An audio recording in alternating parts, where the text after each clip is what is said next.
Здраво на сите и добре дојдовте во првата епизода од подкастот Теракота.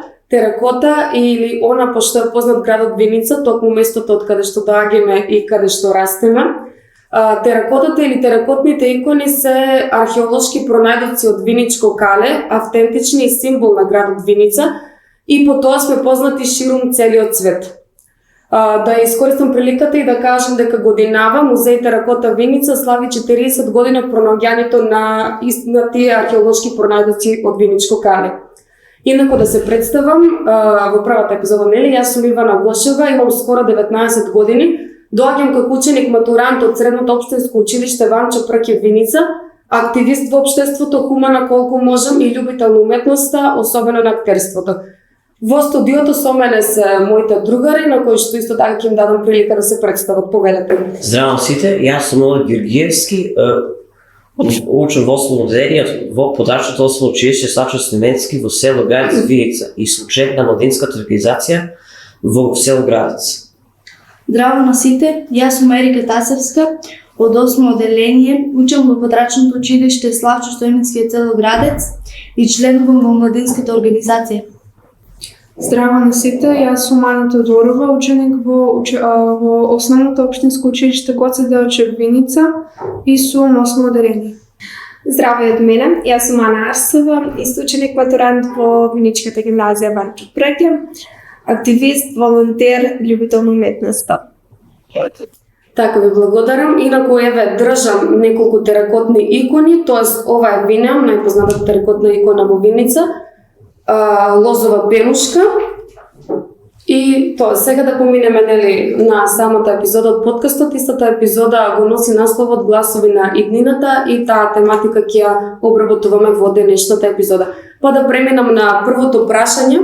Зошто треба да се слушне гласот на децата во локалното планирање? Учеството на децата и младите во донесувањето одлуки, креирањето политики е клучно за општеството, затоа што при самото донесување важни политики и одлуки за општеството потребно анализирање на различни гледишта и перспективи, особено некои кои не се толку слушнати, а и како се засегнати.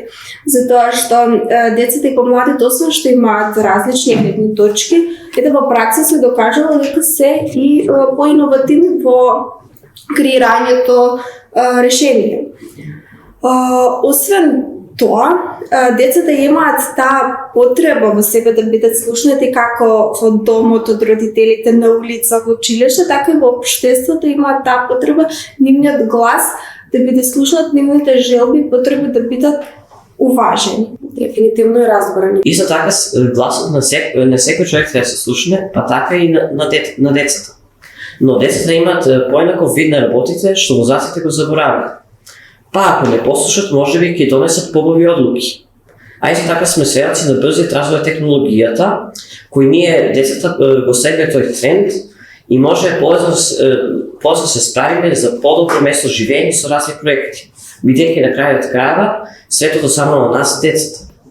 Така и самата технологија не води, па треба и ние подобро да научиме како да одиме со неа, во со неа и да се справуваме со неа. Да.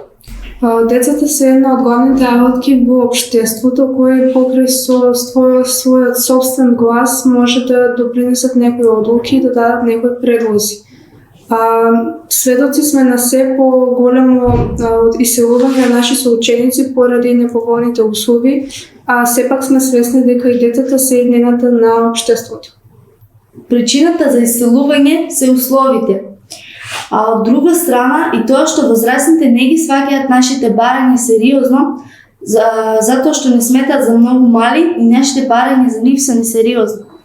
Многу често се случува, нели, кога ние младите сме активно вклучени во нешто, дали тоа би било некој проект или некоја невладина организација, па сакаме да направиме нешто или пример имаме некоја замислена цел која сакаме да оствариме и да стигнеме до неа, ќе наидеме на некоја пречка и во најголем дел од случаевите таа пречка ќе биде некој возрастен кој ќе ни каже дека тоа е некоја баналност или во тој момент тоа не е нешто многу битно на кое што треба да трошиме време. И всушност тука доаѓа до разочарување на нас, не само до непостигнатата цел, туку и до разочарување и тука лежи можеби најголем проблем. Да преминеме едно второто прашање, кое гласи кои права ги имаат децата и како можат да ги застапуваат. Тука исто така сакам да напоменам дека ние сме свесни дека имаме свои права и свои обврски кои што треба да ги почитуваме и да одиме по нив, меѓутоа истите не треба да се само озаконети на хартија, туку навистина да се применуваат во пракса и да напоменам дека и возрастните имаат обврска да ги сослушуваат децата и нивниот глас да го сметаат за важен и да ги разбираат нивните потреби. Ние си ги знаем нашите права, но не секој пат може да ги оствари. Затоа не биде така, луѓето кои работат во државните институции и училиштата треба да не сваќаат дека со нашето искуство како што сме деца, понатаму ќе влијаеме на целата држава. За да сме свесни, треба да си ги знаеме нашите права, а треба да ги има и потребите, но тука ние сме заглавени. Јас како председател на оделението имам право и обврска да ги бранам интересите на моите соученици, доколку тоа не можеме да го решиме сами, тоа го правиме преку ученичкиот парламент. Исто така јас сум председател на оделението, а и член на ученичкиот парламент како заменик правобранител. Ученичкиот парламент работи на основ преку тајно гласање секоја година се избира председател, заменик председател, исто така правобранител на детските права и заменик правобранител. Ученичкиот парламент дава предлози за некои активности кои може да се организираат, како што се хуманитарни акции и некои други активности за подобар раст и развој на децата. А како е во реалност? Например, дали сте побарале да ви се оствари нешто, некој недостаток во училиштето или нешто кое што сметате дека е важно за вас? Ние со стручната служба на училиштето и со директорот имаме аплицирано за спортска сала која ни е потребна, особено во зимните периоди кога надвор е ладно и часовите по физичко не може да се одржуваат како што се одржуваат во летните периоди, бидејќи ни е потребна спортска сала и исто така и за подобар раст и развој на децата. Така, каде ги одржувате часовите по физичко, кога, пример, во зимните услови? Во зимните услови најчесто ги одржуваме часовите по физичко во училишниот хол или кога не е толку многу ладно времето ги одржуваме надвор во училишниот двор, а исто така имаме и терени за кошарка и за фудбал. Така, значи преку потребна таа спортска сала. Да. Дали некој има од вас да сподели позитивни искуства со спортската сала? Предпоставам дека во Основното училиште Славчо Стојменски имате да споделите позитивно искуство со. Ние имаме позитивно искуство и како училиште сме вклучени во програмата Мировно образование. Дислоцирана е депонијата во Лески. Тоа е во основните училишта, а како е во средните? Во средното училиште имаме младинска организација со саган од ученици, која е се задолжена за некои наставни активности, проекти, кои учениците сами ги си ги инициираат. Исто така, Госполно мировното образование, присутно и во нашето училиште, која веќе е така одговорна за тие права со сите проекти поврзани со детските права во нашето училиште, составено од тим на професори и ученици и со соработка на меѓеше. Меѓутоа, училишните заедници не се секогаш доволни кога зборуваме за ваква теми, затоа што не сите права почнуваат и завршуваат во училиштето. За повеќето од правата се одговорни некои повисоки чинители на локално и државно ниво. Убаво би било кога би имале младинска организација на локално ниво, каде што би можеле да членуваме ние младите, да се вклучени. Да, и од различни училишта и заедници да бидеме вклучени за да постои тоа вмрежување, затоа што како што кажав, не се почнува и завршува само по училишниот двор. Ние како општина немаме таква организација, нешто што го имаме локалниот младински совет, кој според закон треба да постои во секоја општина. Не сум сигурна дали веќе постои во сите општини. Ете во нашите постојат од пред една година, меѓутоа се уште не сме биле ние како млади сведоци на некоја нивна иницијатива, не сме изслушнале нивните заложби, не сме ги виделе на терен. Значи го има, ама како да го нема. Барем тоа е нашиот впечаток на нас младите, затоа што сепак тоа е младински советот за нас младите. Да, бидејќи ние сме корисници од сето тоа нешто и доколку би добро функционира, би биле сведоци на истиот. Аз сметам дека треба да функционира добро кога веќе постои, бидејќи би била одлична прилика за да се вклучат нели основните училишта, средните во самата општина, исто така подрачните училишта и така кога сите младинци и деца би се вмрежале, од тука би се родиле многу идеи. И тоа би било многу подобро. Да преминеме на третото прашање, како најпозитивно ете како да дадеме некој предлог решение, како децата може да влијаат на промените во своите заедници. Младите можат да влијаат на промените преку младински организација формирани на ниво на местни заедници. Така пред околу година време се формираше една ваква организација која што таму членуваат деца од средно и основно образование. За какви проекти станува збор? Ние можеме много да постигнеме, но за се потребни средства па и пари. Ние како во младинската организација имавме неколку проекти кои немавме ништо слух од општинските власти. Затоа ние преку разни настани моравме да собираме пари сами. Но инаку ние имаме направено многу настани, како што се фудбалски турнири, новогодишни базари, активности, еколошки активности и други. Исто така да се надоврзам на Олег, ние во нашето училиште организираме исто така великденски и новогодишни базари, и даваме предлози за хуманитарни акции, за еколошки акции, исто така сме и дел од нив и активно учествуваме.